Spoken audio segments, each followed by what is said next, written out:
strangely dim in the light of His glory and grace.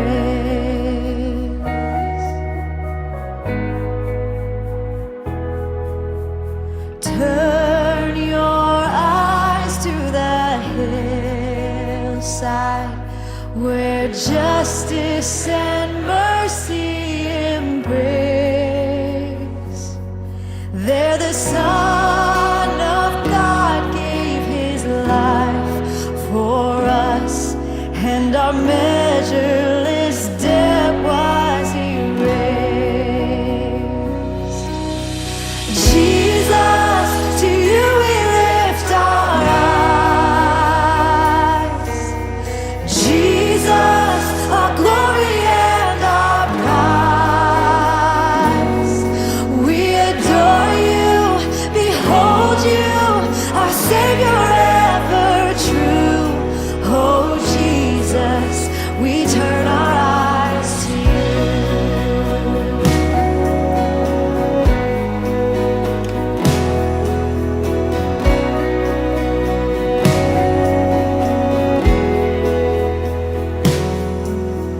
Turn your eyes to the morning and see Christ the Lion away.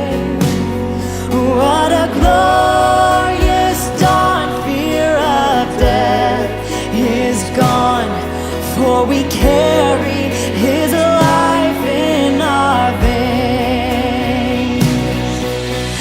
Jesus, to you we lift our eyes.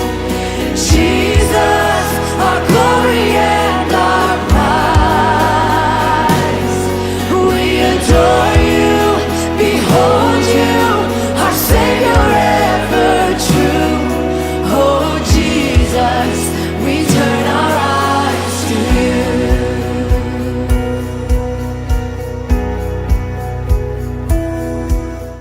Shalom, selamat pagi bagi kita semua.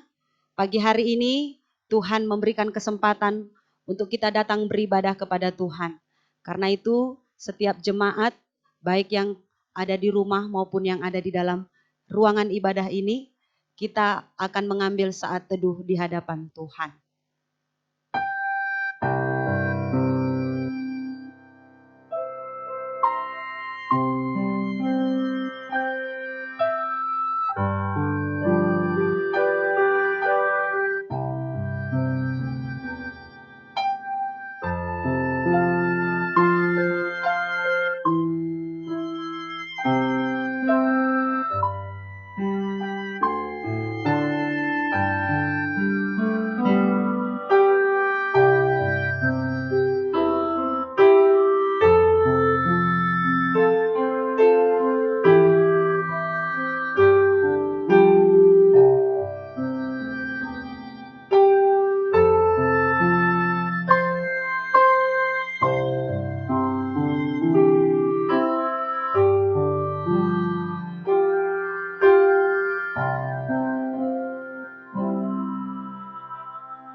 Kebaktian Gabungan Umum 1 dan 2 Gereja Kristen Kalam Kudus Medan, Minggu 28 Juni 2020.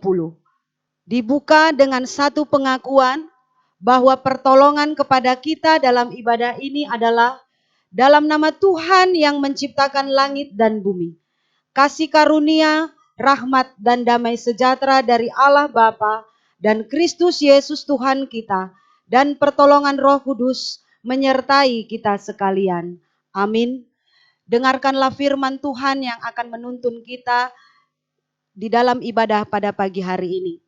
Diambil dari surat 1 Petrus pasal yang kedua ayat yang ke-9. Tetapi kamulah bangsa yang terpilih, imamat yang rajani, bangsa yang kudus, umat kepunyaan Allah sendiri, supaya kamu memberitakan perbuatan-perbuatan yang besar dari Dia, yang telah memanggil kamu keluar dari kegelapan kepada terangnya yang ajaib. Kita nyanyikan pujian, mengagungkan Allah pemilik hidup kita, dengan menyanyikan pujian, Suci, suci, suci.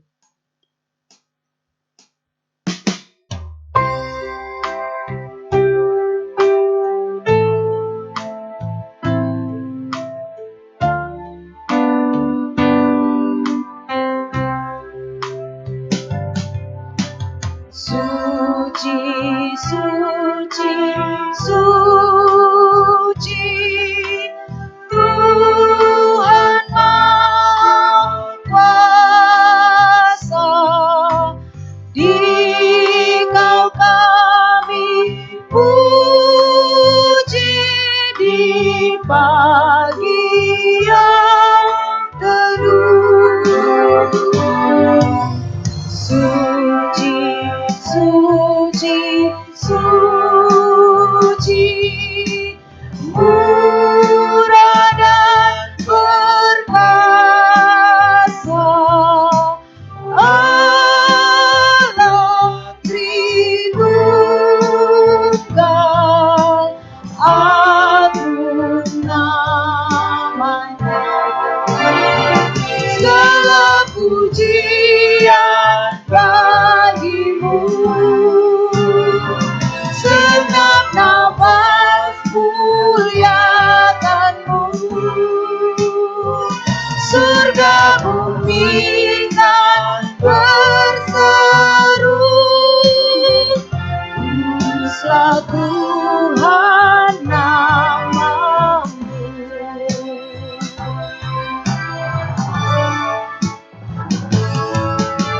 Suci, suci, suci, Kau kudus tersungkur di depan tatamu, memberi mahkotanya. Segenap malaikat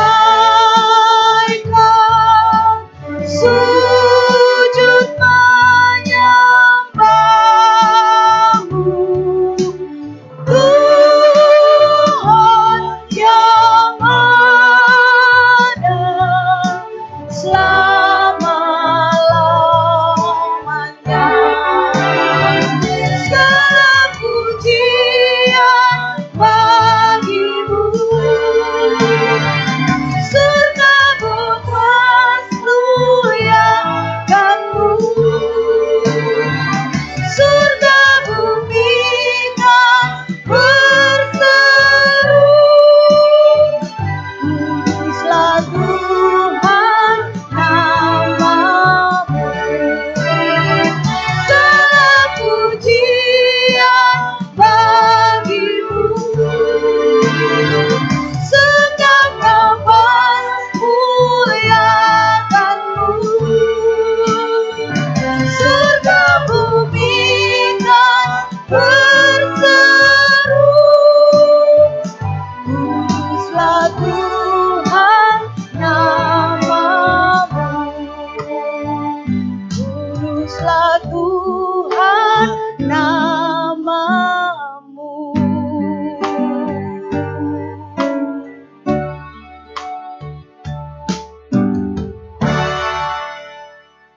Kita bersatu di dalam doa. Terpujilah Engkau Tuhan, Allah yang mengasihi kami, Allah yang terus berkarya di dalam kehidupan kami. Terima kasih Tuhan untuk pemeliharaanmu yang sempurna, untuk kami dapat jalani di sepanjang hari-hari yang Tuhan sudah anugerahkan kepada kami. Dan kami bersyukur Tuhan karena di hari ini adalah hari di mana Tuhan kembali memberikan kesempatan kepada kami. Waktu bagi setiap kami Tuhan, untuk kami datang beribadah kepada Tuhan. Kami percaya Tuhan ini merupakan satu cara yang Tuhan anugerahkan kepada kami. Untuk kami boleh berjumpa dengan Engkau. Di dalam kami menyampaikan puji-pujian kami, doa kami, bahkan juga kasih Tuhan yang boleh melawat kami pada saat ini melalui kebenaran firman-Mu. Kami tahu Tuhan di dalam kami akan melakukan ibadah ini. Kami menyadari bahwa hidup kami adalah hidup yang sering kali Tuhan melakukan segala sesuatu menurut apa yang menjadi keinginan-keinginan kami. Kami tahu Tuhan semuanya itu bertentangan daripada apa yang menjadi kehendak Tuhan. Kami tahu Tuhan Yesus pada pagi hari ini, semuanya itu, apa yang kami jalani di sepanjang perjalanan hidup kami. Untuk pagi hari ini Tuhan, tidaklah melayakkan kami untuk kami datang kepada Tuhan. Namun Tuhan Yesus, kami memohon belas kasihan-Mu. Kiranya Engkau memberikan kesempatan kepada kami. Untuk pagi hari ini Tuhan, boleh kami menyadari bahwa kami adalah manusia berdosa. Kami penuh dengan segala kegagalan kami di dalam kami menyenangkan hati Tuhan. Biarlah Tuhan Yesus, lawatan-Mu pada pagi hari ini akan menolong kami Tuhan untuk kami boleh mengerti, memahami bagaimana kami bersikap yang benar di hadapan Tuhan ketika Engkau mengizinkan kami untuk kami boleh datang beribadah kepadamu. Terima kasih Tuhan Yesus, Engkau yang boleh berbelas kasihan menolong kami untuk kami boleh menikmati ibadah yang Engkau anugerahkan pada pagi hari ini bagi kami. Di dalam nama Tuhan Yesus, kami berdoa dan kami mengucap syukur. Amin. Dipersilahkan duduk kembali untuk seluruh jemaat Tuhan. Kita akan membaca kitab Mazmur yang kita baca dari pasal 101 ayat 1 sampai dengan ayat yang ke-8. Setiap jemaat yang ada di rumah dipersilahkan untuk membaca ayat-ayat yang genap dan saya akan membacakan untuk ayat-ayat yang ganjil. Mazmur 101, seorang raja bernazar. Mazmur Daud, aku hendak menyanyikan kasih setia dan hukum. Aku hendak bermazmur bagimu ya Tuhan. Aku hendak memperhatikan hidup yang tidak bercela. Bilakah Engkau datang kepadaku, aku hendak hidup dalam ketulusan hatiku di dalam rumahku. Tiada kutaruh di depan mataku perkara dursila. Perbuatan murtad aku benci. Itu takkan melekat padaku. Hati yang bengkok akan menjauh daripadaku. Kejahatan aku tidak mau tahu. Orang yang sembunyi-sembunyi mengumpat temannya, dia akan kubinasakan. Orang yang sombong dan tinggi hati, aku tidak suka. Mataku tertuju kepada orang-orang yang setiawan di negeri, supaya mereka diam bersama-sama dengan aku. Orang yang hidup dengan cara yang tak bercela akan melayani aku. Orang yang melakukan tipu daya tidak akan diam di dalam rumahku. Orang yang berbicara dusta tidak akan tegak di depan mataku. Setiap pagi akan kubinasakan semua orang fasik di negeri. Akan kulenyapkan dari kota Tuhan semua orang yang melakukan kejahatan. Saya persilahkan untuk setiap jemaat boleh bangkit berdiri. Kita akan mengucapkan pengakuan iman rasuli. Bersama dengan orang percaya di segala abad dan tempat kita mengikrarkan, aku percaya kepada Allah, Bapa yang Maha Kuasa, Khalik langit dan bumi, dan kepada Yesus Kristus, anaknya yang tunggal Tuhan kita, yang dikandung daripada Roh Kudus, lahir dari anak darah Maria, yang menderita sengsara di bawah pemerintahan Pontius Pilatus, disalibkan, mati dan dikuburkan, turun ke dalam kerajaan maut. Pada hari yang ketiga, bangkit pula dari antara orang mati, naik ke sorga, duduk di sebelah kanan Allah, Bapa yang Maha Kuasa, dan dari sana ia akan datang untuk menghakimi orang yang hidup dan yang mati. Aku percaya kepada Roh Kudus, gereja yang kudus dan am, persekutuan orang kudus, pengampunan dosa, kebangkitan tubuh, dan hidup yang kekal. Amin. Jemaat dipersilahkan duduk kembali. Kita akan memuji, memuliakan Tuhan dengan satu pujian, murnikanku.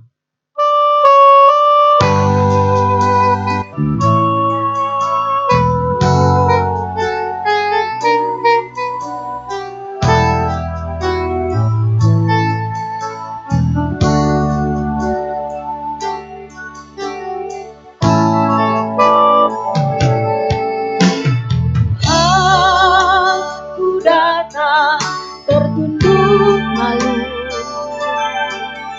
Engkau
datang bertunduk malu.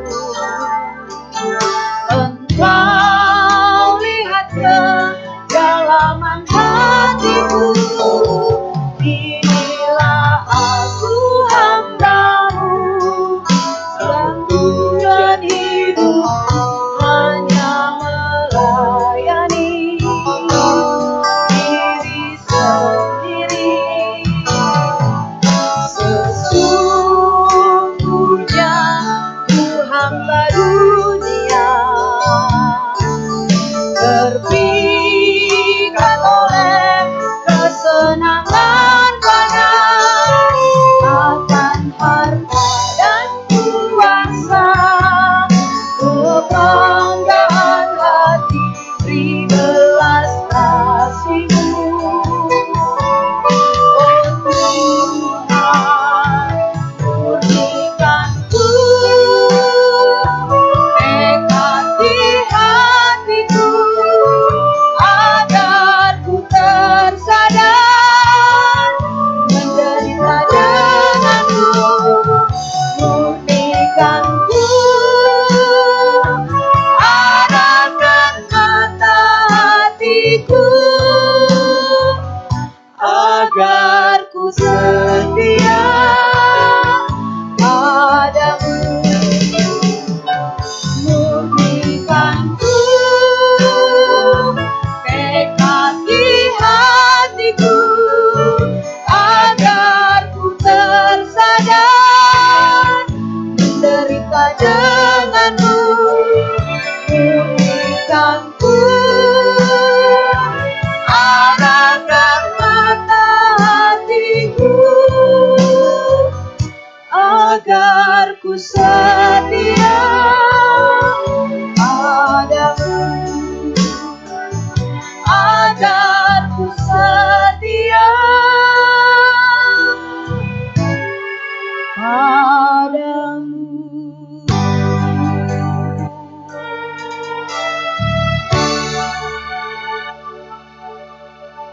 Jemaat yang dikasihi oleh Tuhan, saatnya kita akan mengumpulkan persembahan. Persembahan yang akan kita kumpulkan dapat disalurkan melalui rekening BCA yang sudah tertera di dalam warta kita. Karena itu sebelum kita mengumpulkan persembahan, kita akan bernyanyi bersama-sama Hitung Berkat-Mu.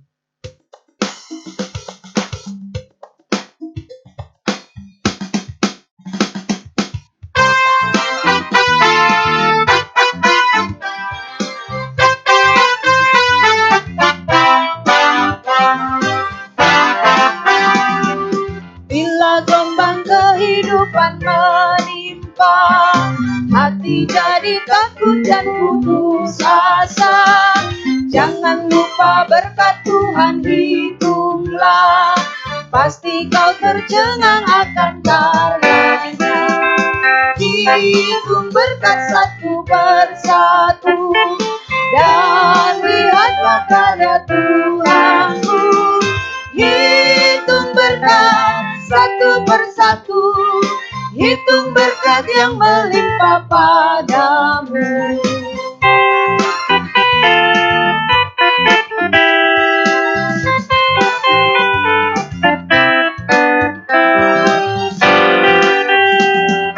Adakah berat bebanmu menekan, dan salib yang kau pikul melelahkan?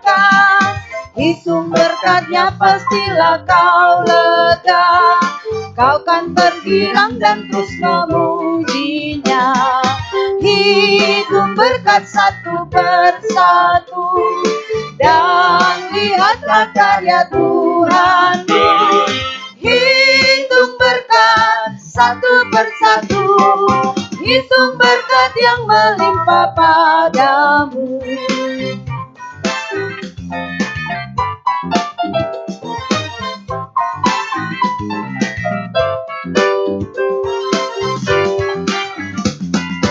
Bila kau memandang harta orang lain, ingat janji Kristus yang lebih permai.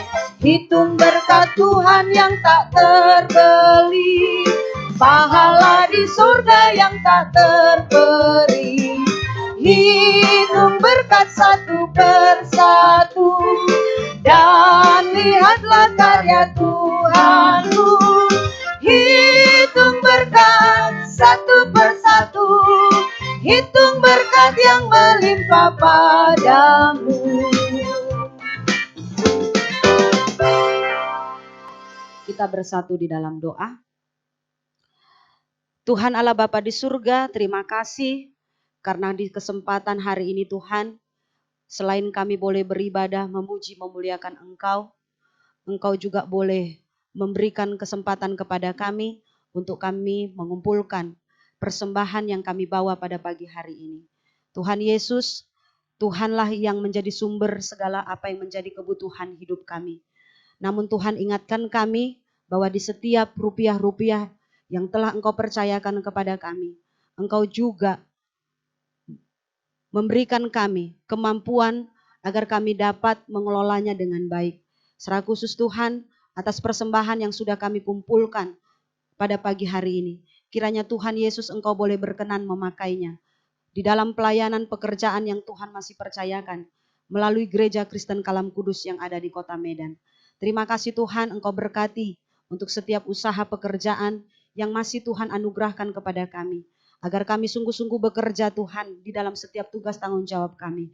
Kami bekerja bukan saja hanya sekedar mengumpulkan setiap rupiah-rupiah untuk memenuhi kebutuhan kami. Tetapi ingatkan kami Tuhan di dalam setiap tugas tanggung jawab kami. Pekerjaan yang Engkau masih percayakan kepada kami. Kami mau mengerjakannya Tuhan. Dengan kami mengingat bahwa segala sesuatu yang kami kerjakan bukan semata-mata untuk manusia, tetapi hanya untuk Tuhan yang terus memberikan kesempatan kami untuk berkarya di tengah-tengah dunia ini. Terima kasih Bapa, biarlah Tuhan melalui persembahan ini Engkau terus menolong kami agar kami juga dapat memberikan yang terbaik bagimu.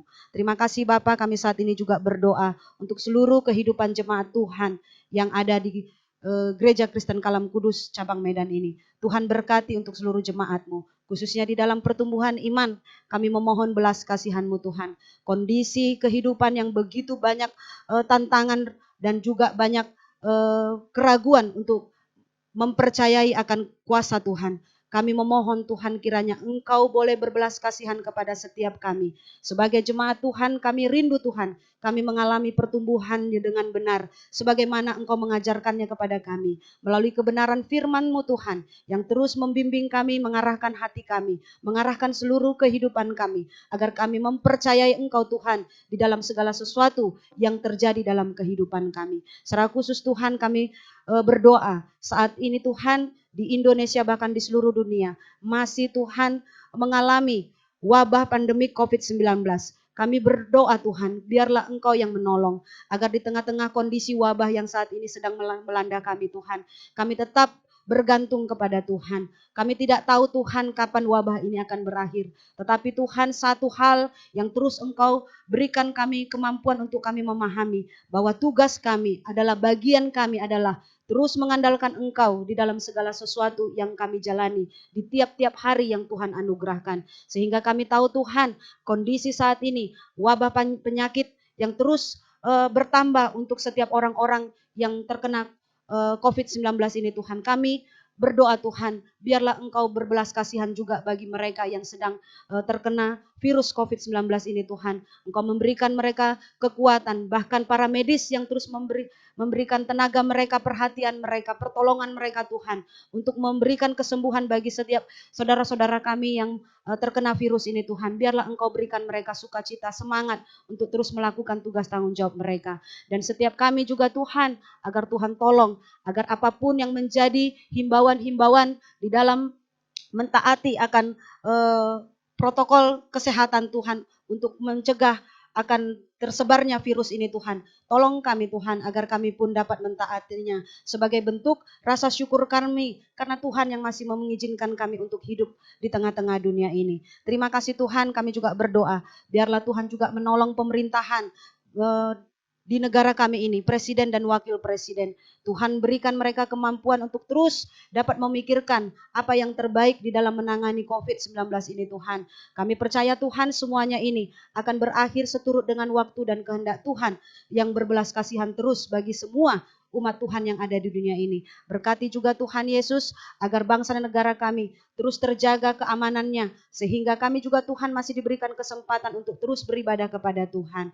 Terima kasih Bapa, kami berdoa biarlah juga Tuhan menolong memberkati agar melalui kehidupan kami sebagai umat Tuhan di tengah-tengah bangsa ini, kami pun Tuhan terus diingatkan bagaimana kami mentaati segala bentuk aturan-aturan yang diberlakukan bagi kami untuk mendatangkan kesejahteraan bagi bangsa ini. Terima kasih Bapak, kami juga berdoa untuk Sekolah Kristen Kalam Kudus yang ada di Kota Medan. Kiranya juga Tuhan menolong proses penerimaan murid baru, kiranya Tuhan juga bekerja di dalamnya. Kami segala usaha yang kami lakukan Tuhan untuk mempromosikan sekolah sehingga ada banyak murid yang akan datang untuk mendaftarkan diri, kiranya itu Tuhan Yesus pakai, sehingga kami tahu Tuhan semua yang kami dapat, penambahan-penambahan murid yang kami lihat hingga sampai saat ini, itu semuanya hanya karena anugerah Tuhan, campur tangan Tuhan, bahkan belas kasihan Tuhan bagi Sekolah Kristen Kalam Kudus yang ada di Medan. Terima kasih Tuhan, setiap kami yang Tuhan berikan tanggung jawab, apapun yang menjadi posisi kami Tuhan, sebagai pimpinan, sebagai ketua daripada yayasan ini, Tuhan tolong kami, agar setiap kami, agar kami mampu Tuhan melakukan tanggung jawab kami dengan sungguh-sungguh dan mensyukuri atas kesempatan yang Tuhan berikan untuk kami boleh bekerja melakukan tugas kami di dalam mendidik anak-anak yang Tuhan percayakan, baik untuk tahun ajaran yang sudah berlalu maupun yang akan datang. Terima kasih Bapa yang baik, kami bersyukur untuk kebaikan-Mu. Tuhan terus yang pimpin akan seluruh kehidupan kami, agar di dalam perjalanan hidup yang masih Tuhan anugerahkan, kami dapat menjalani kehidupan kami seturut dengan apa yang menjadi kehendak Tuhan. Terima kasih Bapa, terpujilah Engkau di dalam nama Tuhan Yesus Kristus, Tuhan dan Juru Selamat kami yang hidup. Kami berdoa dan kami bersyukur. Amin. Dipersilahkan duduk kembali. Selanjutnya kita akan mendengarkan firman Tuhan. Namun sebelum firman Tuhan kita dengar, kita akan memuji Tuhan, memperkenankan hati Tuhan.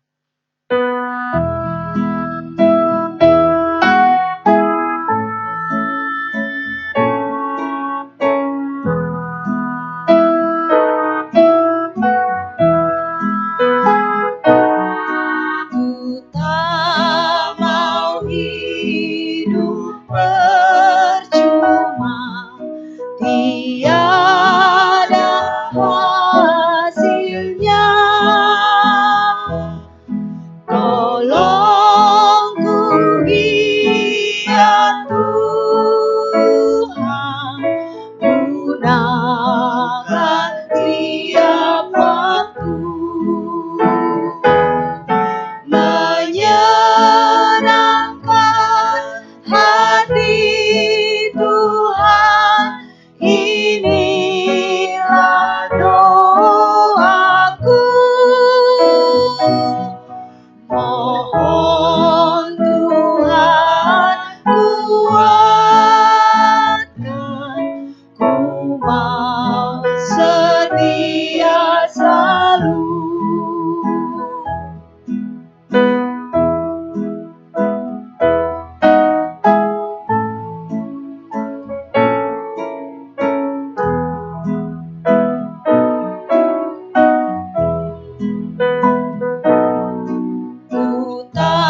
Mari kita berdoa.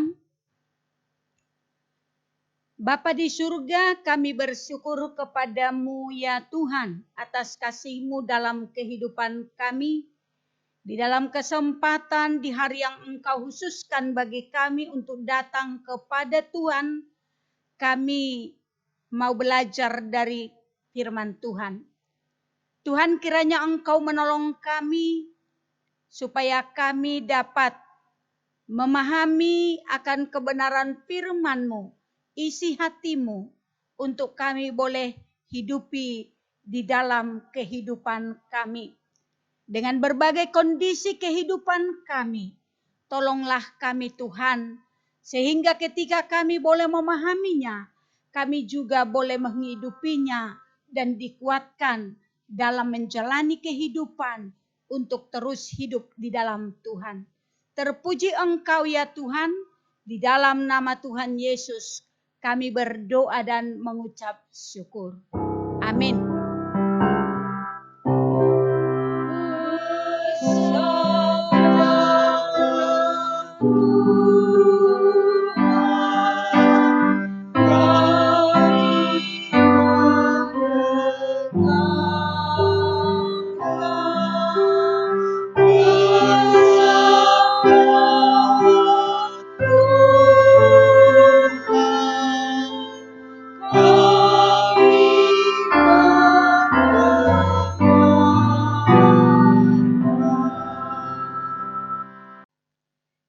Shalom, jemaat yang dikasihi Tuhan yang saat ini berada di rumah kita masing-masing untuk beribadah.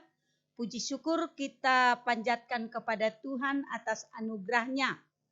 Pada hari yang Tuhan khususkan ini, kita boleh datang kepada Tuhan dan kita akan belajar dari firman Tuhan. Saya akan ajak kita melihat bagian firman Tuhan yang akan kita baca renungkan pada hari ini dari pasal-pasal terakhir kitab Hakim-Hakim. Dari pasal 19 sampai 20. Dan saya akan membaca sambil saya akan pandu ayat-ayat yang akan kita baca. Jemaat yang ada di rumah dapat mengikutinya. Kita akan melihat dari Hakim-Hakim 19 ayat 1 sampai ayat yang ketiga. Nanti kita lanjut ayat yang ke-10. Saya akan membaca buat kita semua. Terjadilah pada zaman itu, ketika tidak ada raja di Israel, bahwa di balik pegunungan Efraim ada seorang Lewi tinggal sebagai pendatang. Ia mengambil seorang gundik dari Betlehem, Yehuda. Tetapi gundiknya itu berlaku serong terhadap dia dan pergi daripadanya ke rumah ayahnya di Betlehem, Yehuda. Lalu tinggal di sana 4 bulan lamanya. Berkemaslah suaminya itu, lalu pergi menyusul perempuan itu untuk membujuk dia dan membawanya kembali. Bersama-sama dengan dia bujangnya dan sepasang keledai. Ketika perempuan muda itu membawa dia masuk ke rumah ayahnya, dan ketika ayahnya itu melihat dia, bersukacitalah ia mendapatkannya. Kita lanjut ayat yang ke-10. Tetapi orang itu tidak mau tinggal bermalam, ia berkemas lalu pergi. Demikian sampailah ia di daerah yang berhadapan dengan Yebus, itulah Yerusalem. Bersama-sama dengan dia ada sepasang keledai yang berpelana dan gundiknya juga. Kemudian kita lanjutkan pasal 19 ayat 23 sampai 30. Nanti kita lanjut ayat 20, pasal 20 ayat 1 sampai 5. Lalu keluarlah pemilik rumah itu menemui mereka dan berkata kepada mereka, "Tidak, saudara-saudaraku, jangan kiranya berbuat jahat, karena orang ini telah masuk ke rumahku, janganlah kamu berbuat noda. Tetapi ada anakku perempuan yang masih perawan dan juga gundik orang itu. Baiklah kubawa keduanya keluar, perkosalah mereka dan perbuatlah dengan mereka apa yang kamu pandang baik." Tetapi terhadap orang ini janganlah kamu berbuat noda. Tetapi orang-orang itu tidak mau mendengarkan perkataannya. Lalu orang Lewi itu menangkap gundiknya dan membawanya kepada mereka keluar. Kemudian mereka bersetubuh dengan perempuan itu dan semalam-malaman itu mereka mempermain-mainkannya sampai pagi. Barulah pada waktu fajar menyingsing mereka melepaskan perempuan itu. Menjelang pagi perempuan itu datang kembali, tetapi ia jatuh rebah di depan pintu rumah orang itu, tempat tuannya bermalam, dan ia tergeletak di sana sampai fajar. Pada waktu tuannya bangun pagi-pagi, dibukanya pintu rumah dan pergi keluar untuk melanjutkan perjalanannya. Tetapi tampaklah perempuan itu, gundiknya, tergeletak di depan pintu rumah dengan tangannya pada ambang pintu. Berkatalah ia kepada perempuan itu, bangunlah, marilah kita pergi. Tetapi tidak ada jawabannya. Lalu diangkatnya lah mayat itu ke atas keledai, berkemaslah ia, kemudian pergi ke tempat kediamannya. Sesampai di rumah, diambilnya lah pisau, dipegangnya lah mayat gundiknya, dipotong-potongnya menurut tulang-tulangnya menjadi 12 potongan. Lalu dikirimnya ke seluruh daerah orang Israel.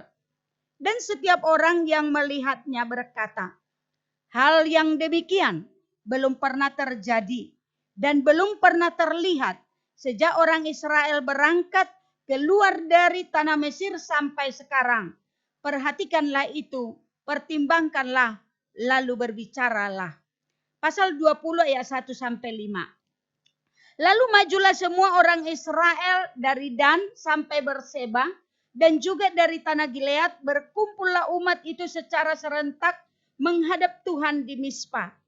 Maka berdirilah para pemuka dari seluruh bangsa itu, dari segala suku orang Israel, memimpin jemaah umat Allah yang jumlahnya 400.000 orang berjalan kaki yang bersenjatakan pedang.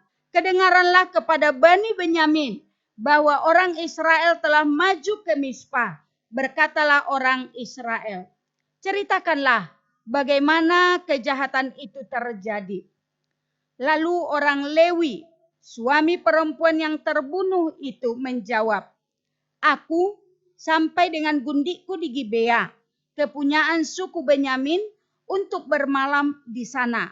Lalu warga-warga kota Gibea itu mendatangi aku dan mengepung rumah itu pada malam hari untuk menyerang aku. Mereka bermaksud membunuh aku, tetapi gundikku diperkosa mereka sehingga mati. Dan yang terakhir saya akan mengajak kita untuk melihat dari Hakim-Hakim 21 ayat 25. Saya akan baca. Pada zaman itu tidak ada raja di antara orang Israel. Setiap orang berbuat apa yang benar menurut pandangannya sendiri. Sampai sedemikian jauh pembacaan firman Tuhan. Kita adalah orang-orang yang berbahagia jika kita senantiasa membaca, merenungkan firman Tuhan. Terlebih lagi melakukan apa yang dikehendaki oleh Allah dalam kehidupan kita sehari-hari. Amin. Jemaat yang dikasihi oleh Tuhan Yesus. Ketika seseorang atau sepasang calon pengantin yang sudah matang hendak membangun sebuah keluarga, tentu dalam rancangan mereka sudah punya gambaran keluarga yang seperti apa yang akan mereka bangun. Mereka sudah membicarakan bagaimana mereka akan menjalaninya. Misalkan kalau saat ini mereka sama-sama bekerja, maka mereka sudah membicarakan dan merencanakan nantinya bagaimana. Apakah sama-sama tetap bekerja atau satu yang bekerja dan satu mungkin yang akan mengurus keluarga. Atau mungkin kalau saat ini mereka belum punya apa-apa. Mereka sudah juga akan merancangkan bagaimana mereka mengupayakan apa yang akan mereka miliki nantinya. Dan mereka juga akan membicarakan seandainya mereka punya anak. Maka mereka pun membicarakannya bagaimana mereka mendidik anak itu supaya menjadi anak-anak seperti apa yang mereka dambakan ke depan. Dan lain-lain, mungkin masih banyak yang direncanakan. Dan itu akan terjadi paling tidak mendekati jika mereka komit di dalam menjalani aturan yang mereka buat. Jemaat yang dikasihi oleh Tuhan Yesus. Ketika Allah menggenapi janjinya kepada bangsa Israel, janji yang sudah dijanjikannya kepada nenek moyang mereka, Abraham, Ishak, dan Yakub, bahwa ia memberikan tanah Kanaan, dan kepada Yakub dikatakan bahwa ia akan membawa kembali bangsa Israel ke tanah Kanaan. Kita dapati bagaimana Allah merancangkan akan kehidupan umat itu, akan apa yang Allah lakukan bagi mereka. Dan hal itu dapat kita lihat di dalam Keluaran 19 ayat 4 sampai 6. Di sana dikatakan, kamu sendiri telah melihat apa yang kulakukan kepada orang Mesir dan bagaimana aku telah mendukung kamu di atas sayap Raja Wali dan membawa kamu kepadaku. Jadi sekarang, jika kamu sungguh-sungguh mendengarkan firman-Ku dan berpegang pada perjanjian-Ku, maka kamu akan menjadi harta kesayangan-Ku sendiri dari antara segala bangsa, sebab akulah yang empunya seluruh bumi. Kamu akan menjadi bagiku kerajaan imam dan bangsa yang kudus. Inilah semuanya firman yang harus kau katakan kepada orang Israel. Nah, dari bagian ini jelas kita dapati bagaimana rancangan Allah yang Allah akan lakukan bagi umat Israel ketika Dia membawa mereka keluar dari Mesir dan masuk ke tanah Kanaan. Di sana jelas dikatakan bahwa Allah akan menjadikan mereka menjadi umat kesayangan Tuhan.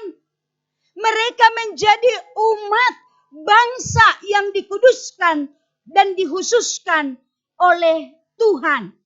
Dan mereka menjadi bangsa sebagaimana dijanjikan pada Abraham. Bangsa yang diberkati dan pada akhirnya akan menjadi berkat bagi banyak orang. Dan untuk itu Tuhan telah menetapkan hal-hal apa yang harus mereka hidupi. Seperti apa mereka hidup. Jelas di sana dikatakan mereka harus berpegang pada perjanjian Allah. Dan mereka harus mendengarkan firman Allah. Dan mereka harus setia untuk menyembah Tuhan. Nah, kalau kita lihat lebih lanjut, di pasal 20 kitab Keluaran itu, kita melihat bagaimana Allah memberikan 10 hukum Taurat. 10 hukum Taurat yang menjadi penuntun, yang menjadi pedoman di dalam kehidupan mereka. Ketika mereka menjalani kehidupan mereka sebagai bangsa yang akan memasuki tanah Kanaan. Jelas di sana dikatakan bahwa mereka harus menyembah satu-satunya Tuhan di dalam kehidupan mereka adalah Allah, Yahweh, yang telah membawa mereka keluar dari Mesir masuk ke tanah Kanaan.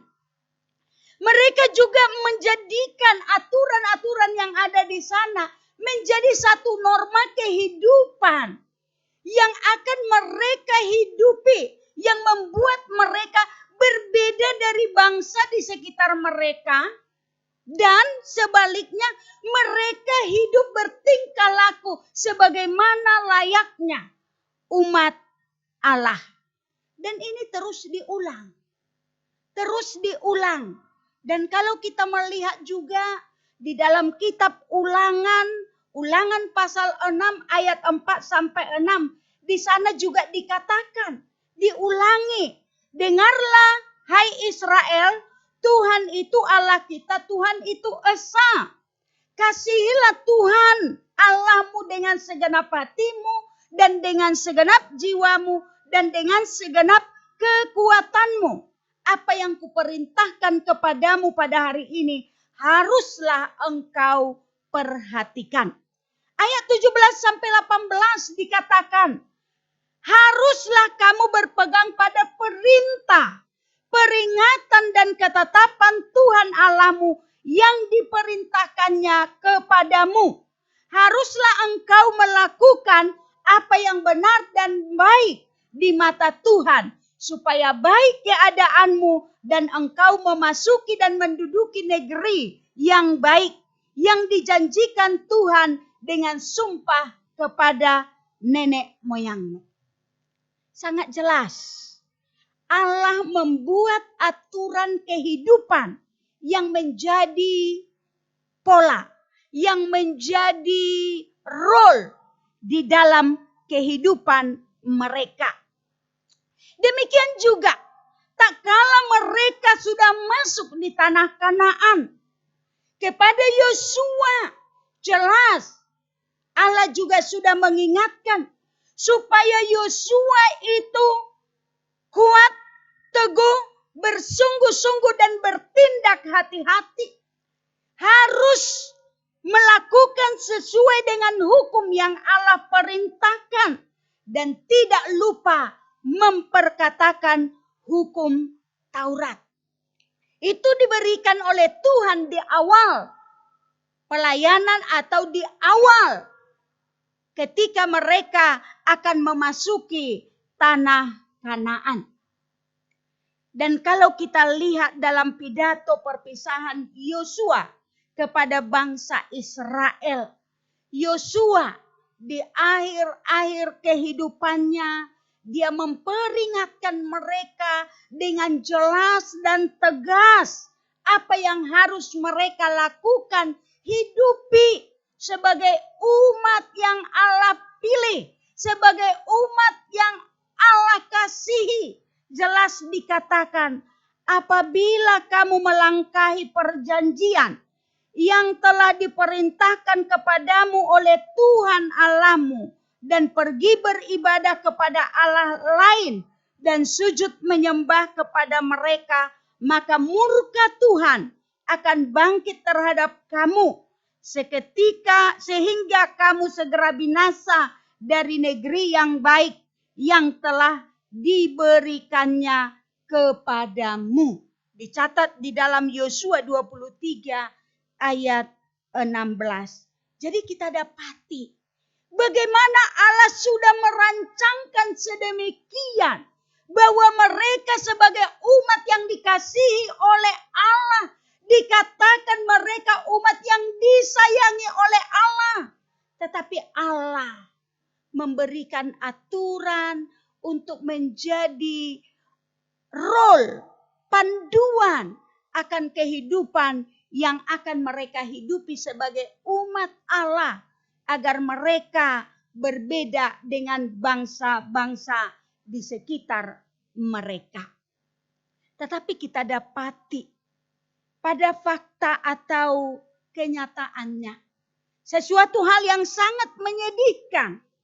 Karena kitab Yosua mencatat pada Yosua yang terakhir pasal 24 ayat 31. Di sana dikatakan orang Israel beribadah kepada Tuhan sepanjang zaman Yosua dan sepanjang zaman para tua-tua yang hidup lebih lama daripada Yosua dan yang mengenal segenap perbuatan yang dilakukan Tuhan bagi orang Israel. Hal yang senada dicatat juga di dalam kitab Hakim-Hakim pasal 2 ayat yang ke-7. Bahwa bangsa itu hanya beribadah sepanjang zaman Yosua dan tua-tua yang hidup pada zaman Yosua dan mereka yang telah melihat perbuatan Allah yang besar yang Allah lakukan bagi Israel. Jemaat yang dikasihi oleh Tuhan Yesus, kita sudah belajar sepanjang kita menelusuri akan kitab Hakim-Hakim. Kita melihat bagaimana penulis kitab Hakim-Hakim mengungkapkan akan kemerosotan rohani dan juga moral dari suku-suku di Israel. Bagaimana mereka meninggalkan Tuhan, Allah yang mengasihi mereka, Allah yang sudah menuntun mereka membawa masuk ke tanah Kanaan, dan yang memberikan aturan-aturan kehidupan untuk mereka hidupi sebagai panduan kehidupan mereka sebagai umat Allah. Yang bukan saja untuk membuat mereka berbeda dari bangsa-bangsa lain, tetapi yang sesungguhnya akan menunjukkan bahwa mereka adalah umat yang menyembah Allah yang hidup. Jemaat yang dikasihi oleh Tuhan Yesus. Kalau kita melihat bagaimana kemerosotan rohani dan juga moral mereka menjadi seperti lingkaran yang terus berputar-berputar, bahkan semakin merosot. Dan kita dapati di dalam Hakim-Hakim 2 pasal ayat 11 sampai 19, di sana menjadi sebuah pola, yaitu mereka meninggalkan Tuhan, menyembah berhala, lalu kemudian Tuhan murka atas mereka. Lalu Tuhan kemudian membangkitkan musuh mereka, menindas mereka, menjajah mereka. Lalu kemudian mereka berteriak, berseru kepada Allah. Lalu kemudian Tuhan memunculkan seorang hakim yang memerintah mereka, memimpin mereka. Maka bangsa mereka hidup dengan aman dalam jangka waktu tertentu. Tapi setelah hakim itu mati, mereka kembali melakukan hal yang jahat di mata Tuhan. Begitu terus berulang. Dan ketika kemudian kita dapati di dalam pasal 17 sampai pasal yang terakhir, satu masa kegelapan yang sangat-sangat gelap, boleh kita katakan sedemikian. Pasal 17 dan 18, kalau kita membaca sesuatu hal yang mengerikan, yaitu di sana dikatakan mereka sendiri membuat Allah yang akan mereka sembah. Bukan menyembah Allah yang menuntun mereka keluar dari Mesir masuk tanah Kanaan, tetapi mereka sendiri membuat Allah dan menentukan sendiri ritual ibadah yang akan mereka lakukan sesuai dengan keinginan mereka sendiri. Nah, hari ini kita melihat di dalam bagian yang sudah saya bacakan tadi, bagaimana cara kehidupan mereka juga adalah sebuah cara kehidupan yang menyedihkan. Tadi kita telah membaca, yaitu dikatakan seorang Lewi mempunyai gundik. Lalu kemudian gundiknya selingkuh, lalu pergi kembali ke rumah ayahnya. Dan Lewi itu kemudian datang menjemputnya. Saudara yang dikasihi oleh Tuhan, kita tahu Lewi bagi orang Israel adalah sebuah suku yang Allah khususkan, di mana mereka diperkenankan oleh Tuhan untuk melayani di bait Allah. Mereka menjadi suku yang Tuhan berikan hal yang khusus untuk melayani Tuhan. Nah, tetapi justru kita dapati di sini Lewi mempunyai gundik, dan ketika gundiknya selingkuh, justru kita dapati hukum di Israel sebenarnya ketika seseorang itu selingkuh atau kedapatan berzina, hukumnya adalah dirajam dengan batu. Tetapi justru kita dapati hal itu tidak berlaku lagi pada zaman itu. Bagi mereka itu adalah hal yang biasa. Bahkan justru Lewi tersebut dengan sengaja pergi lagi ke tempat mertuanya di Bethlehem untuk menjemput gundiknya yang telah selingkuh tersebut. Kemudian kita dapati ketika Lewi bersama gundiknya dalam perjalanan kembali ke pegunungan Efraim, tempat asal dari Lewi itu, kita dapati orang-orang di sana berlaku seperti orang-orang Sodom. Kalau kita mengingat di dalam kitab Kejadian, tak kala Allah akan menghukum Sodom, Allah mengutus malaikatnya ke Sodom dan masuk ke rumah Lot. Di sana para laki-laki mendatangi rumah itu, lalu kemudian meminta kepada Lot untuk mengeluarkan dua orang itu untuk mereka bisa memakai mereka. Dan itu juga yang dilakukan oleh orang-orang Gibea.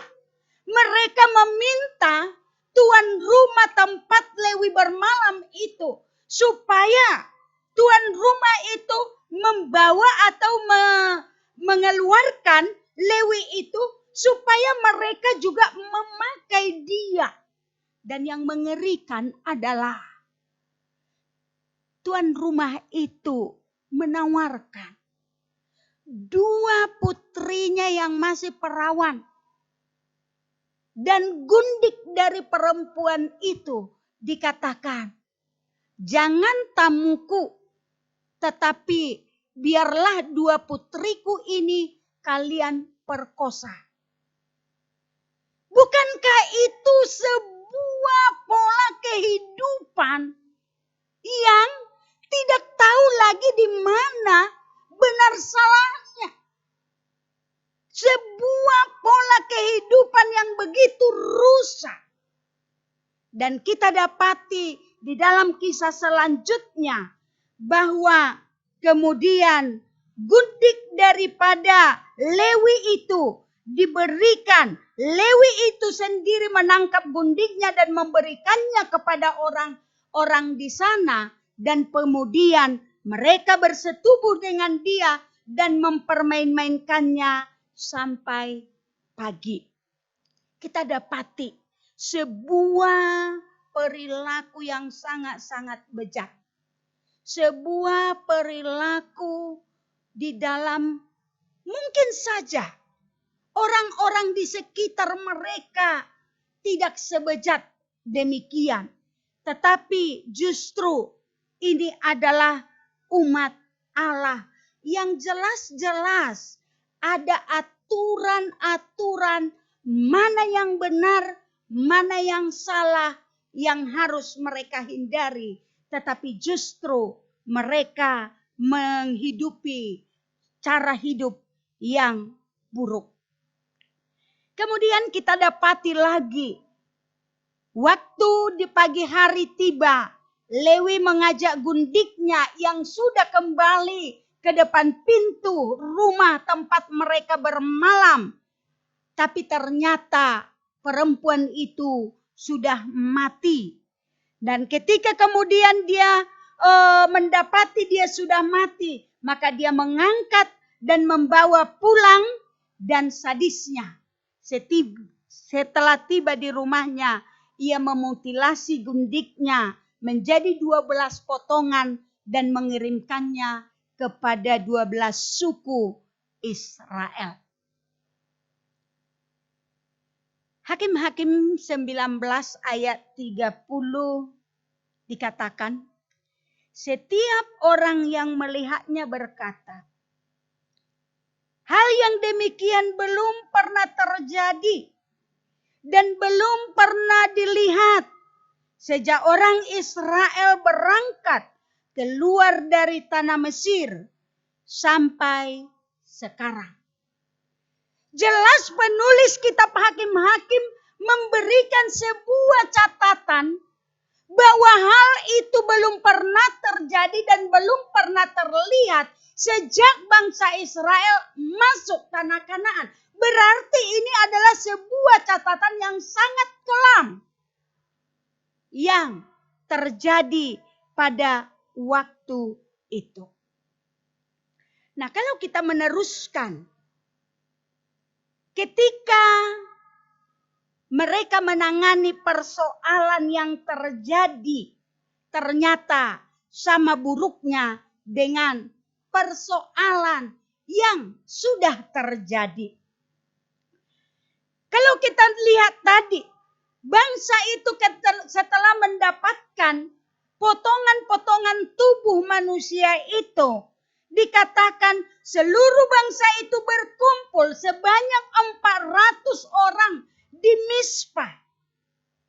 Lalu kemudian dikatakan mereka bertanya kepada Lewi tentang peristiwa bagaimana itu terjadi. Nah, kalau kita perhatikan dengan teliti, nanti kita bisa baca di rumah. Pasal 19 dan pasal 20. Pasal 19 ketika orang-orang Gibea datang ke rumah mereka bermalam dan kemudian gundik itu kemudian mereka bawa. Dengan di pasal 20 ketika Lewi itu bercerita, kita dapat ada hal yang tidak sinkron di sana. Kalau di dalam pasal 19 jelas dikatakan Lewi itu yang memberikan. Tetapi kemudian di sini seakan-akan dia mengelak dan tidak mau disalahkan.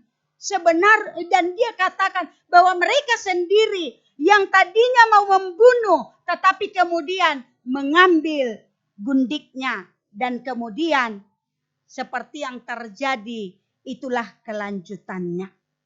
Jelas kita di sini bagaimana Lewi itu menceritakan separuh cerita sehingga kebenaran itu berpihak padanya.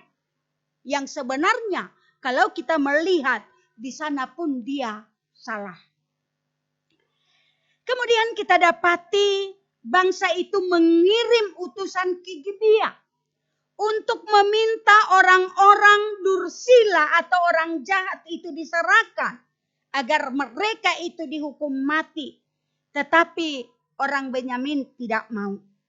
Malahan mereka mengumpulkan pasukan dan kekuatan untuk melawan kumpulan suku-suku lain itu sebanyak 26.700 orang. Mereka ingin mengadu kekuatan dan akhirnya peperangan pun terjadi. Peperangan pun tidak terelakkan antara semua suku Israel kecuali Benyamin dengan suku Benyamin. Dan kita dapati hal yang mengerikan terjadi. Kematian ada pada kedua kubu. Di antara kumpulan banyak suku-suku ini ada mati lebih kurang 38.000 orang. Dan suku Benyamin hanya tersisa 600 orang. Selebihnya dibunuh, termasuk perempuan dan anak-anak. Sebuah peristiwa yang tragis sebagai umat Allah. Tapi kita dapati bagaimana kehancuran terjadi di dalam kehidupan mereka. Kehancuran Benyamin. Dan kita dapati bagaimana ketika mereka mencoba untuk mengatasi kehancuran atau kepunahan dari satu suku dari mereka, itu mereka menimbulkan sebuah kesedihan bagi bangsa itu. Dan mereka pun ingin memikirkan bagaimana solusinya untuk tidak terjadi kepunahan dari salah satu suku dari mereka. Mereka mencoba satu moto yang mungkin dipakai oleh penggadaian. Mengatasi masalah tanpa masalah. Tetapi benarkah ketika mereka memikirkan untuk bagaimana 600 orang yang bertahan, yang sudah melarikan diri ke padang gurun atau ke bukit-bukit batu, untuk mereka bisa kemudian tetap berlanjut kehidupan, meneruskan, akan suku itu boleh terus kemudian keturunan supaya tidak punah. Kita dapati bagaimana mereka membuat aturan-aturan baru yang sebenarnya mereka tahu bahwa mereka telah melanggar aturan yang Allah buat. Nah, kalau kita melihat apa yang mereka lakukan, mereka mencari siapa yang bisa disalahkan. Yaitu ketika mereka berkumpul untuk mengadakan sebuah penyembahan atau sebuah pengorbanan, mereka mencari suku atau daerah mana yang tidak hadir pada waktu itu. Dan mereka mempersalahkan orang yang tidak datang ke persembahan korban. Dan kemudian mereka membunuh semua penduduknya. Laki-laki, termasuk anak-anak dan perempuan-perempuan yang sudah menikah.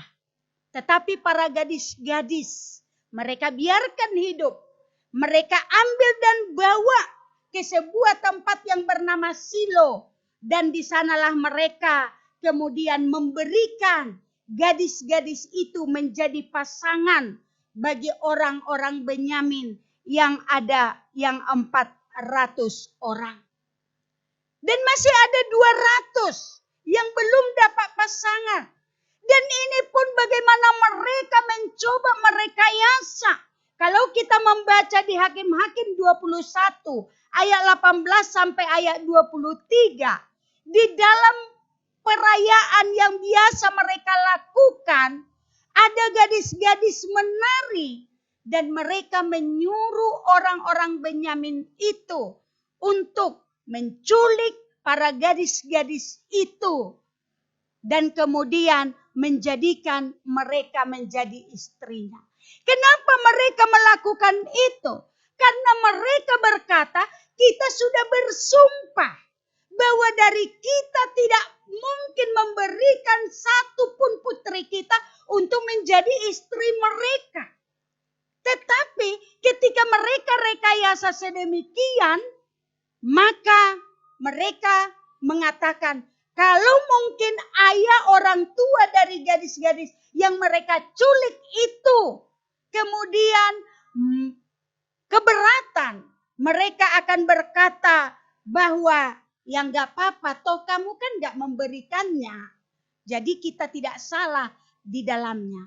Padahal kalau kita pikir-pikir, sebenarnya sekalipun tidak diberikan, sebenarnya udah dirancangkan sedemikian rupa. Artinya mereka bisa merekayasa hukum sedemikian demi dapat meluruskan atau dapat meloloskan, melakukan apa yang ada di dalam hati mereka.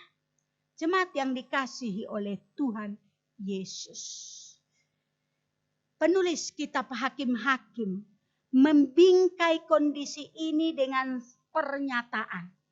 Kalau kita lihat di dalam Hakim-Hakim 17 ayat 6 dan Hakim-Hakim 21 ayat 25 yang sudah saya bacakan tadi, di sana jelas dikatakan pada zaman itu tidak ada raja di antara orang Israel. Setiap orang berbuat apa yang benar menurut pandangannya sendiri. Setiap orang berbuat apa yang benar menurut pandangannya sendiri. Nah, jelas kita dapati inilah yang kemudian membuat moral mereka itu merosot. Tidak ada lagi kebenaran yang mutlak yang harus mereka pegang, yang harus mereka hidupi. Masing-masing mereka melakukan apa yang benar menurut pemikiran sendiri. Dan pada akhirnya mereka gagal menjalani kehidupan yang Allah rancangkan dalam hidup mereka sebagai umat Allah. Jemaat yang dikasihi oleh Tuhan. Kehidupan kita sebagai umat Allah pada masa kini, kalau kita melihat firman Tuhan yang dibacakan tadi di dalam nats pembimbing, itu jelas diungkapkan di dalam 1 Petrus 2 ayat 9. Kamulah bangsa yang terpilih, imamat yang rajani, bangsa yang kudus, umat kepunyaan Allah sendiri, supaya kamu memberitakan perbuatan-perbuatan yang besar dari Dia yang telah memanggil kamu keluar dari kegelapan kepada terangnya yang ajaib. Kita melihat di sini sebuah pernyataan dikatakan bahwa Allah memanggil kita menjadi umat-Nya, umat yang dihususkan, umat yang dikasihi, dipilih dengan satu tujuan. Jelas dikatakan kita telah dihususkan. Dikatakan umat yang kudus, umat kepunyaan Allah sendiri. Jemaat yang dikasihi oleh Tuhan. Ketika dikatakan bahwa kita dipanggil, jelas dikatakan kita dipanggil dari kegelapan kepada terangnya yang ajaib. Bagaimana pengorbanan Yesus Kristus yang mati di kayu salib demi untuk menebus kita, menyelamatkan kita. Dan ketika kita sudah mengalami, kita menjadi umat Allah. Tetapi apakah cukup hanya sampai di situ? Oh, aku bersyukur. Sekarang aku sudah umat Allah. Saya sudah ditebus. Saya sudah menjadi milik Tuhan. Jelas tidak. Jelas Allah mengatakan ketika kita dijadikan menjadi bangsa pilihan Allah, umat kepunyaan Allah sendiri. Di sana dikatakan supaya kita memberitakan perbuatan-perbuatan yang besar dari Dia. Bagaimana kita hidup, menjalani hidup yang Allah telah tetapkan bagi kehidupan kita. Jemaat yang dikasihi oleh Tuhan Yesus. Kita harus menyadari apa yang menjadi tujuan Allah bagi kita. Kalau kita dapati sebenarnya tujuan Allah ketika menciptakan manusia adalah untuk memuliakan Tuhan. Yesaya 43 ayat 7 jelas dikatakan di sana, yang kuciptakan untuk kemuliaanku. Tetapi kejatuhan manusia dalam dosa membuat hidup manusia berbalik dari tujuan yang Allah rancangkan untuk memuliakan Dia. Sekarang justru bagaimana manusia itu hidup untuk dirinya sendiri. Tetapi alam yang tahu ketika manusia hidup di dalam kondisi seperti itu, maka kebinasaanlah yang menjadi bagian hidupnya. Allah mengasihi manusia. Allah kemudian mencari, menyelamatkan manusia. Itu sebabnya kita dapati jelas ketika manusia ditebus oleh Tuhan menjadi ciptaan yang baru. Dan ketika Allah menciptakan manusia menjadi ciptaan yang baru, kita dapati bagaimana Allah kembali menyatakan apa tujuan dalam kehidupan mereka. Efesus 2 ayat 10 dikatakan, untuk melakukan perbuatan-perbuatan baik yang disediakan oleh Allah. Untuk memberitakan perbuatan-perbuatan yang besar dari Allah. Jemaat yang dikasihi oleh Tuhan Yesus Kristus. Itu berarti kita tahu, kita sadari bahwa di dalam kehidupan kita sebagai anak-anak Tuhan, kita tidak boleh hidup seenaknya. Kita punya style sendiri. Style sebagai anak-anak Tuhan. Bagaimana kita dalam hidup meninggikan Kristus di dalam kehidupan kita. Apapun status kita. Apapun posisi kita. Misalkan kita di dalam kehidupan keluarga. Kita sebagai orang tua. Atau kita sebagai anak.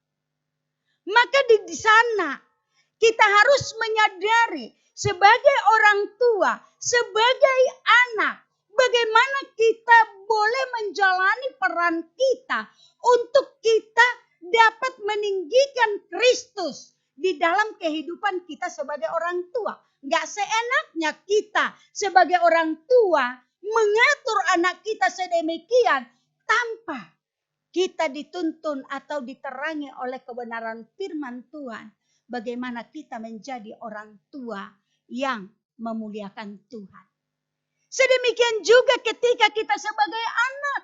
Kita juga tidak boleh seenaknya sesuka kita menjalani kehidupan sebagai anak.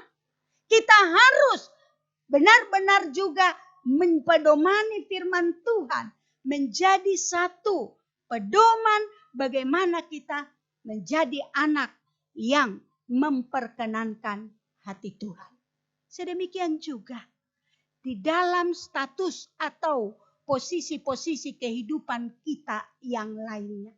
Bagaimana kita menjalani hidup ini dengan sungguh-sungguh menyadari apa yang Allah mau di dalam kehidupan kita.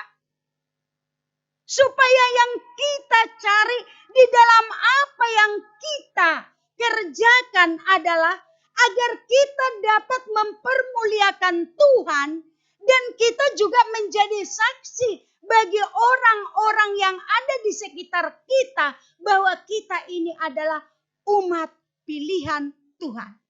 Umat kepunyaan Tuhan. Jemaat yang dikasihi oleh Tuhan Yesus Kristus. Kita harus belajar di dalam apa yang Tuhan tetapkan dalam kehidupan kita. Ada tuntunan yang harus kita pedomani menjadi aturan benar salah dalam hidup kita, yaitu firman Tuhan. Dan mari kita juga benar-benar boleh memeriksa kehidupan kita. Yaitu yang pertama, kita harus menyadari satu hal. Sebagai orang yang percaya kepada Tuhan, Allah Roh Kudus ada di dalam hidup kita yang terus menuntun kita. Kita harus membangun relasi dengan Allah dan kita juga harus membaca firman Tuhan untuk kita terus boleh melihat apa yang harus kita lakukan. Roma 12 ayat 2 jelas di sana dikatakan, jangan menjadi serupa dengan dunia ini. Jangan menjadi serupa. Di dalam hal apa? Jemaat yang dikasihi oleh Tuhan. Di dunia ini, di dalam orang menjalani hidup, meraih prestasi di sana dan di sini, kita dapati anak Tuhan dan bukan anak Tuhan, orang percaya bukan orang percaya, bisa sama-sama meraih prestasi-prestasi yang semakin tinggi. Tetapi sebagai anak Tuhan kita harus sadar di dalam apa apa yang bisa kita kerjakan, lakukan, bahwa kita tidak boleh menjadikan itu hanya untuk sebuah kebanggaan diri. Tetapi kita harus senantiasa dalam perjalanan kehidupan sadar bahwa kita di dalam apapun yang kita lakukan dalam hidup, kita ingin meninggikan Kristus. Kita ingin menjadi saksi Kristus lewat kehidupan kita. Orang-orang boleh mempermuliakan Tuhan. Bapak Ibu yang dikasihi Tuhan, di dalam kitab Kejadian, seorang anak Tuhan, umat Tuhan, Yusuf, dalam perjalanan hidupnya, kita dapati di tengah-tengah kesulitan hidup yang dia alami, dia tetap boleh bergantung kepada Tuhan. Di dalam prestasi yang bisa dia lakukan, misalkan saat dia bisa mengartikan mimpi, dia tidak mengambil kredit itu menjadi satu kebanggaan bagi dirinya. Tetapi justru dia mengatakan, ada Allah. Ada Allah yang memberitahukan. Bapak Ibu, mari biarlah dalam kehidupan kita sebagai umat Allah, kita terus membangun kehidupan kita sebagai umat Allah. Bangun relasi yang dekat dengan Tuhan. Sehingga kepekaan-kepekaan kita akan hidup yang Tuhan inginkan. Dan bangun kebiasaan kita untuk membaca firman Tuhan. Sehingga kita tahu bukan saja aturan-aturan yang harus kita lakukan dalam kehidupan. Tetapi kekuatan, pertolongan yang Allah sediakan bagi kita untuk kita boleh menjalani kehidupan yang berkenan kepada Tuhan. Sehingga dimanapun kita berada, orang akan melihat ini adalah orang yang sungguh-sungguh hidup di dalam Tuhan. Tuhan senantiasa menuntun dalam kehidupan. Sehingga bukan aku, tetapi Tuhan dilihat orang lewat kehidupan kita. Amin. Mari kita berdoa. Bapa di surga, kami datang kepadamu Tuhan. Kami mengucap syukur untuk kasih-Mu di dalam kehidupan kami. Terima kasih untuk firman-Mu yang Engkau berikan bagi kami. Menjadi satu tanda awas bagi kami di dalam kehidupan kami. Ketika kami berkata bahwa kami adalah umat pilihan-Mu, kami adalah umat kepunyaan-Mu yang Engkau kasihi. Tuhan, tolong kami dalam kehidupan kami, supaya kami terus bergantung kepada Engkau. Supaya di dalam perjalanan kehidupan kami terus dengan mengandalkan Engkau, berjalan di jalan yang Engkau kehendaki.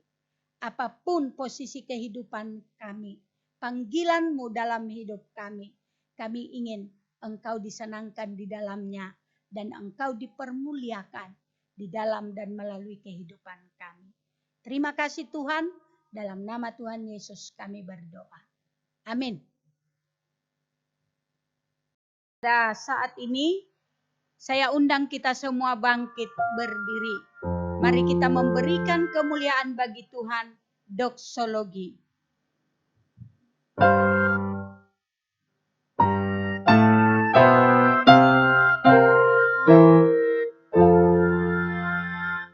Puji Allah Bapa Putra, puji Allah Roh Kudus, ketiganya yang esa.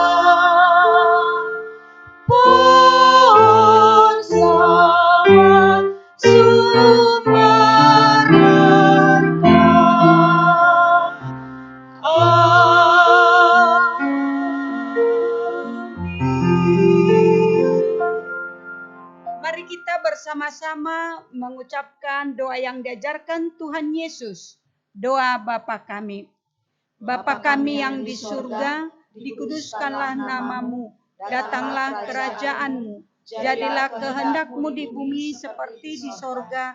Berilah kami pada hari ini makanan kami yang secukupnya, dan ampunilah kami akan kesalahan kami, seperti kami juga mengampuni orang yang bersalah kepada kami. Janganlah membawa kami dalam pencobaan, tetapi kami daripada yang jahat.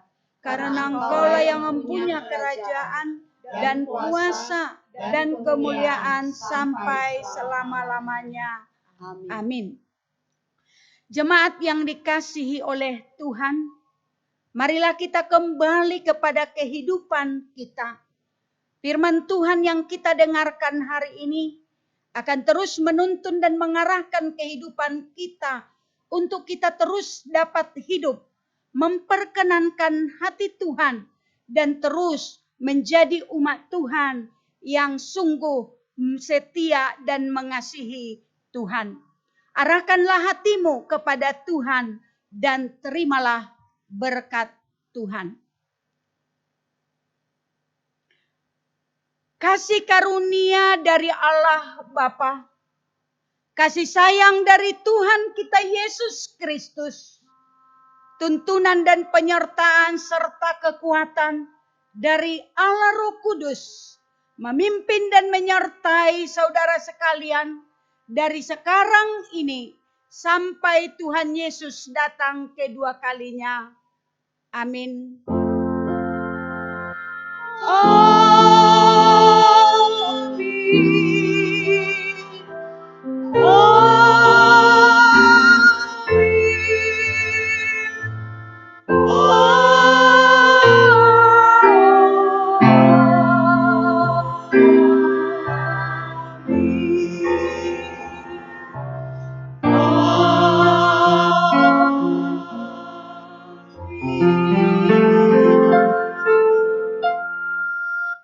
Jemaat dipersilahkan duduk, doa teduh, kebaktian selesai, Tuhan memberkati.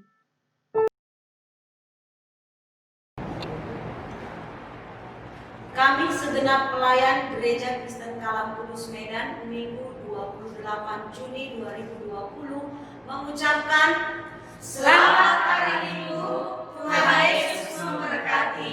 Soli Deo, Gloria.